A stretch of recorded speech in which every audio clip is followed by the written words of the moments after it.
आज मैंने बनाई थी मुगलई चिकन हांडी, बहुत मज़े की थी। इसके अंदर ग्रेवी बहुत अच्छी है, लाइट भी है, थोड़ी सी हैवी भी है, पता नहीं इसको कैसे एक्सप्लेन कर सकती हूँ, लेकिन बहुत मज़े की थी। तो जनाब उसकी रेसिपी ये है कि आपने चिकन ले लेना है। आप अगर पूरी मुर्गी ले लें तो ज़्यादा बेहतर है, लेकिन बोनलेस भी चलेगा। और उसके अंदर जाएगी लहसुन अदरक का पेस्ट, नमक, ज़ीरा, खुश्क धनिया पाउडर, हल्दी, लाल मिर्च और तंदूरी पाउडर।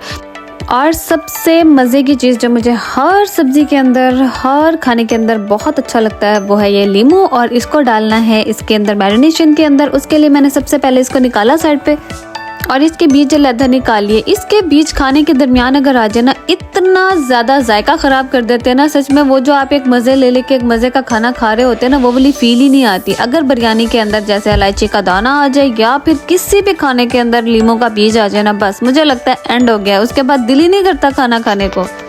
अच्छा, जब ये सारी चीज़ें चिकन को लगाकर मैरिनेट करके इसको तकरीबन आधे घंटे के लिए साइड पर रख देना है। और अब हम तैयार करेंगे अपनी ग्रेवी, जो कि हम लोगों ने बाद में इस्तेमाल करनी है। तो उसके लिए सबसे पहले अपना ग्राइंडर मिक्सर जो भी आपने निकालना है वो निकाल लें। उसके अंदर आप डालेंगे दही। इन्होंने कहा था, यानी जहाँ से मैंने रेसिपी देखी थी, इन्होंने मुझे कहा कि मुझे क्या कहा, लाइक वीडियो में बोला 2 चम्मच दही डाल लें। मैंने कहा 2 क्यों डालते हैं भाई, 3 पकड़े, 3 भी छोड़े 4 पकड़े, क्योंकि ग्रेवी जितनी ज़्यादा होगी खाना खाने का तो मज़ा उतना ही ज़्यादा आएगा ना।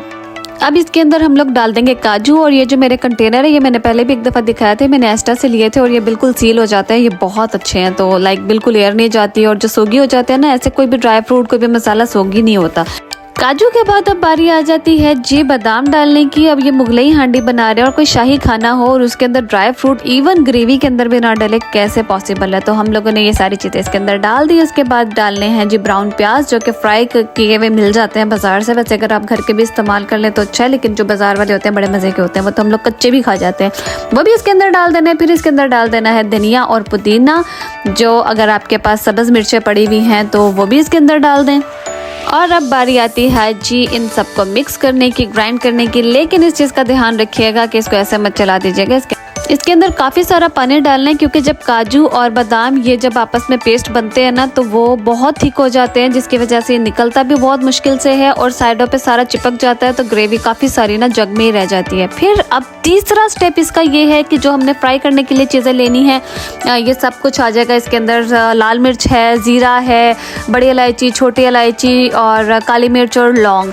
तो ये सारी चीज़ें, तेल गरम करना है, उसके अंदर ये सारी चीज़ें डाल देनी है। डालने के बाद अब वो जो चिकन जो हमने मैरिनेट करके रखा हुआ था वो इसके अंदर डाल देना है और इसको पकाना है। और यकीन करें, बिल्कुल टिक्कों की खुशबू आती है। उधर मेरा चिकन बन रहा है और इधर इतना अपनी मौज चल रही है। इसको पता ही नहीं है कि मैं इसकी वीडियो बना रही थी, पता नहीं किन सोचों में घूमती। तो खैर वापस आते हैं अपनी हांडी की तरफ। जब मैं इसको हिला रही थी ना, सच में इसमें से बिल्कुल टिक्कों की खुशबू आ रही थी और मेरा दिल कर रहा था कि भाई नेक्स्ट डिश जो होगी ना, वो किसी बारबेक्यू वाली रेसिपी के ऊपर होगी। तो खैर फिर इसके अंदर दोबारा से दही डालना था। पता नहीं क्यों इसके अंदर इतना ज़्यादा दही डलता है, लेकिन जी हाँ डलता है। तो मैंने इसके अंदर काफ़ी सारा दही डाल दिया था। अब इसकी वजह से ग्रेवी भी बनती जा रही थी, खट्टा भी होता जा रहा था। लेकिन इसके लिए ज़रूरी ये है कि इसका तेल छुटना ज़रूरी है, क्योंकि चिकन डाला हुआ है वो मैरिनेट हुआ हुआ है। फिर हमने जो दही डाला है, जब तक ये तेल नहीं ना छोड़ेगा तब तक कोई भी जायका आएगा ही नहीं। अब जो हम लोगों ने पेस्ट बना के रखी हुई थी, पहले वही काजू वाली जो ग्राइंडर के अंदर बनाई थी, उसकी बारी आ चुकी है सांडी के अंदर जाने की। अब ये प्लेट मैंने ज़ाया नहीं की थी, बाद में मैंने इसके अंदर पानी डाल के अच्छे से इसको साफ़ करके सालन के अंदर डाला था, क्योंकि हम लोग थोड़ी सी भी चीज़ ज़ाया तो नहीं ना करते, और वो भी इतनी मज़े की जब बन रही हो तो बिल्कुल भी नहीं। फिर अगर आपके पास डबल क्रीम पड़ी है तो आप डबल क्रीम डाल सकते हैं। आपके पास मक्खन पड़ा है तो आप वो डाल सकते हैं। मैंने खैर से दोनों चीज़ें डाली थी, मक्खन मैंने दिखाया नहीं, लेकिन मेरे पास पड़ा था, वो मुझे बाद में याद आया कि डबल क्रीम की जगह वो भी डाल सकते हैं, दोनों भी तो चलते ही हैं। तो फिर डबल क्रीम भी डाली थी, मक्खन भी डाला था, जिसकी वजह से ना वो बहुत थिक हो गया और बहुत ही गाढ़ी गाढ़ी सी ग्रेवी बन गई थी। नुमान तो वैसे भी ना पतले शोरबे वाला किसी भी किस्म का सालन तो पसंद ही नहीं करते। तो मुझे इस चीज़ का बहुत ध्यान रखना पड़ता है कि अगर मैं उनके लिए कोई चीज़ बना रही हूँ तो वो या तो भुनी हुई हो, और अगर उसके अंदर ग्रेवी डालनी है तो वो एक्चुअल ग्रेवी हो, यानी पतले शोरबे वाली ना हो। एंड पर मैंने एप्रन इस वजह से पहन लिया था क्योंकि ग्रेवी के अंदर बहुत सारी चीज़ें थी, तो वो ना बुलबुले बन रहे थे और वो बबल सारे फट फट के बाहर आ रहे थे, और उसकी वजह से मेरा सूट काफ़ी सारा गंदा भी हो गया। मैंने सोचा चलो जितना बचता उतना तो बचाएं, तो फिर मैंने एंड पे एप्रन पहन लिया। और जब मैंने सारी हांडी तैयार कर ली और उसके बाद मैं उसको देख के खुश हो रही थी, मुझे याद आया भाई इसकी गार्निशिंग कौन करेगा। तो फिर मैंने धनिया, पुदीना और जो सब्ज़ प्याज होते हैं, जो कि बहुत अच्छे लगते हैं हर चीज़ में, मैं चावल बॉयल करके भी कच्चे खाती होती हूँ, तो वो मैंने इसके अंदर डाले और डाल के मैं बहुत ज़्यादा खुश हो रही थी। और मेरा हेयर स्टाइल कभी भी सेट नहीं हो सकता, आई डोंट नो व्हाई।